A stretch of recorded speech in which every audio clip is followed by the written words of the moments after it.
అమ్మా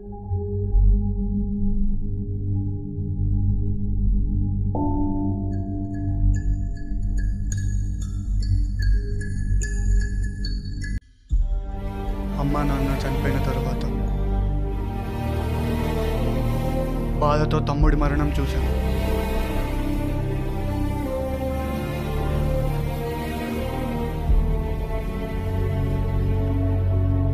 ఈరోజు నా జీవితంలో ఎవరూ లేరు.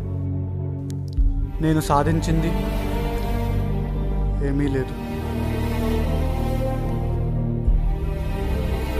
కనీసం నేను చస్తేనైనా నా పిండం కాకులకు ఆహారంగా పనికొస్తుంది.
ఒరేయ్,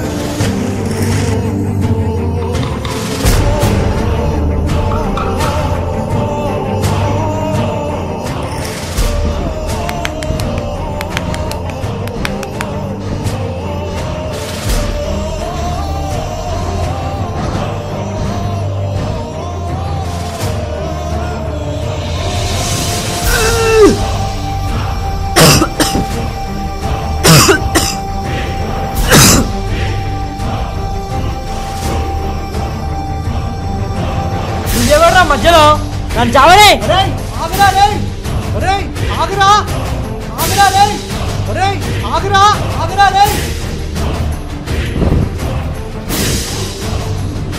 అయితే నన్ను నీతో పాటు తీసుకెళ్ళు.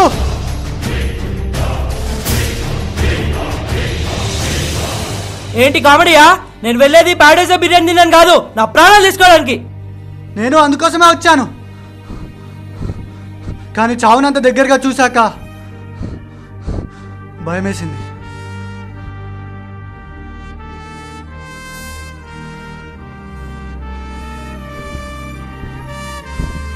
కాఫీ?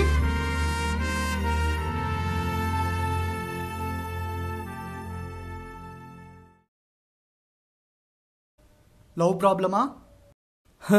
నాకున్న ప్రాబ్లమ్స్లో అది కూడా ఒకటి. నా సంగతి సరే, నీకేమైంది? అందంగా బాగానే ఉన్నావుగా. అందంగా లేనోళ్ళే చావాలంటే ఈ ప్రపంచంలో ఐశ్వర్యరాయ్, అమితాబ్ బచ్చన్ లాంటి వాళ్ళే బతుకుతారు. మరి ఏమైంది? నా లైఫ్లో అన్ని బాధలేలే. ఆనందమైన క్షణాలు అలా అలా వేళ్ల మీద లెక్క పెట్టచ్చు. చదువుతుంది బీటెక్ అయినా నా థాట్స్ చాలా డిఫరెంట్. నాకు ఈ ఇంజనీరింగ్ ఫీల్డ్ నచ్చదు boss. Arts, politics. As it ఈస్గా మా నాన్న కూడా ఇలాగే రియాక్ట్ అయ్యేవారు. అయినా తప్పు మనది కాదులే, మన పాలిటిక్స్ది. ఉన్నోడు ఉండేడుస్తాడు, లేనోడు లేకేడుస్తాడు. మా తాతో పెద్ద ఫ్రీడమ్ ఫైటర్. ఆయన అప్పట్లో రాసిన డైరీస్, థాట్స్ చదివి చాలా ఇన్ఫ్లుయెన్స్ అయ్యాను. నాకు హ్యూమన్ సైకాలజీ గురించి చదవడం అంటే చాలా ఇష్టం. మానవ సంబంధాలు, సిచ్యువేషన్ బట్టి ఎవరు ఎలా రియాక్ట్ అవుతారో చదవడం. కష్టాలు, కన్నీళ్లు, ఆనందాలు, అనుబంధాలు. బాబు, నీ తెలుగు డిక్షనరీ ఆపు. మనకు తెలుగు మాట్లాడమే కానీ రాయడం, చదవడం ఇదంతా ఓకే, కానీ చదవడానికి ఎందుకు వచ్చావు? నేను పొలిటీషియన్ అవుతాను నాన్న అన్నప్పటి నుంచి నా ప్రాబ్లమ్ స్టార్ట్ అయ్యాయి. ఇంట్లో వాళ్ళకి తెలియకుండా ఎక్కడ ఏ పార్టీ మీటింగ్ అయినా అందులో దూరిపోయేవాడిని. నా అపియరెన్స్ చూసి నేను చెప్పేది కొంచెం అనీజీగా ఉన్నా నాకు సోషల్ అవేర్నెస్ మీద వర్క్ చేయడం అంటే చాలా ఇంట్రెస్ట్. మనుషుల బాధలను తెలుసుకొని అవి సాల్వ్ చేయడానికి ట్రై చేసేవాడిని. ఈ విషయం మీద చాలామంది ఇంటి మీద గొడవ కూడా వచ్చారు. ఇంట్లో వాళ్ళు ఎవరికీ నచ్చేది కాదు. నాన్న అరుపులు, అమ్మ ఏడుపులు, ఈ మెంటల్ టార్చర్ భరిస్తూనే ఒకరోజు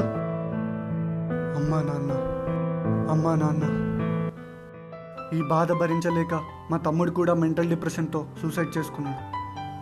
ఉన్నన్ని రోజులు వాళ్ళని హ్యాపీగా ఉంచలేదు. ఇప్పుడేం సాధించినా చూడ్డానికి వాళ్ళు లేరు. బాధ భరించలేకపోయాను. నిద్ర పట్టేది కాదు. చాలా హెక్టిక్ లైఫ్ని అనుభవించేవాడిని.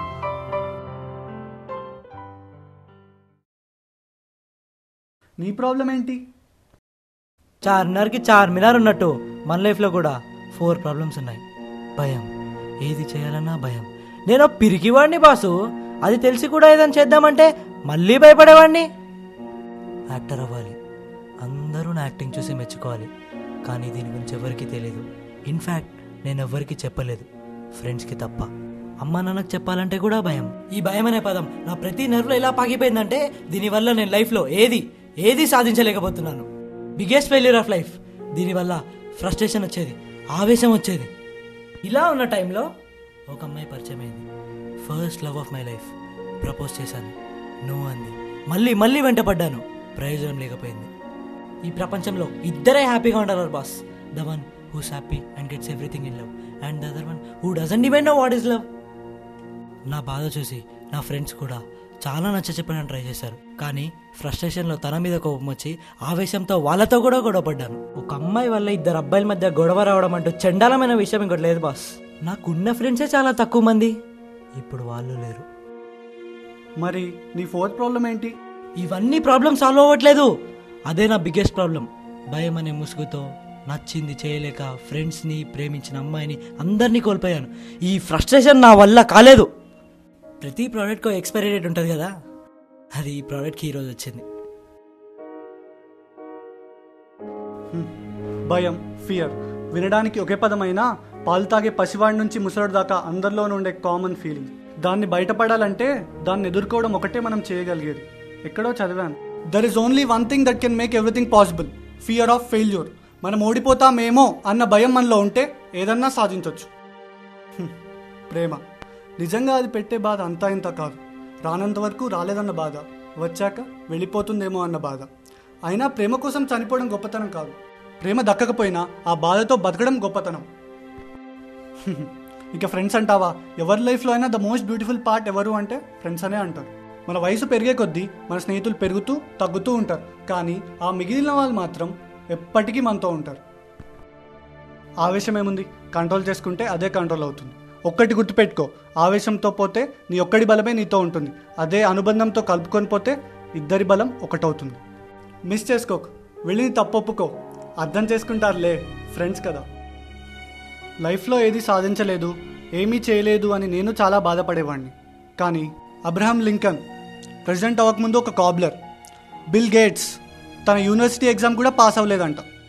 అంతెందుకు, నీకు నచ్చిన film industry person Shahrukh Khan తన ఫ్రెండ్ దగ్గర 20 రూపీస్ బారో చేసి మరీ ఫిలిం సిటీకి వెళ్ళేవాడంట. వీళ్ళందరూ ప్రాబ్లమ్స్ మీద కాదు, పాసిబిలిటీస్ మీద ఎక్కువ ఫోకస్ చేసేవాళ్ళు. పాసిబిలిటీస్ మీద ఎక్కువ ఫోకస్ చేస్తే ప్రాబ్లమ్స్ కన్నా ఆపర్చునిటీస్ ఎక్కువ కనిపిస్తాయి. When life gives you a lemon, make a lemonade, ఒక ఫేమస్ ఫ్రేజ్ ఇది. అయినా జీవితం అనేది సాల్వ్ చేసుకునే ప్రాబ్లం కాదు, ఎక్స్పీరియన్స్ చేసే రియాలిటీ. ఆ రియాలిటీ బాధైనా సంతోషమైనా లైఫ్ మస్ట్ గో ఆన్. జీవితం అనేది గడుపుతూ ఉండాలి. నేను చాలానే ఎక్స్పీరియన్స్ చేశాను, ఇంకా ఎక్స్ప్లోర్ చేయాలి. ఏదో తెలియని నైస్ ఫీలింగ్ బాస్. ఇప్పుడు బ్రతకాలనుంది, భయం అనే పదం తెలియని బతుకుని బతకాలనుంది. ఇప్పటి వరకు నేనేమీ సాధించలేదు అనే దానికన్నా ఏం సాధించగలను అనే దాని మీద ఫోకస్ చేస్తా. Thanks boss.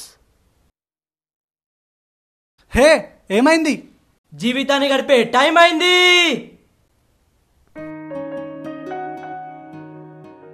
ఈరోజు నాకు చాలా హ్యాపీగా ఉంది.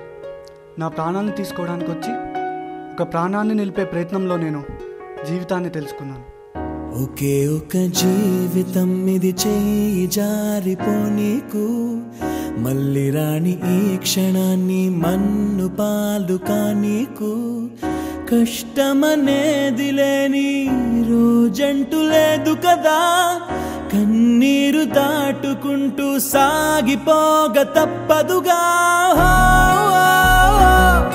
అమ్మ కడుపు వదిలిన అడుగడుగు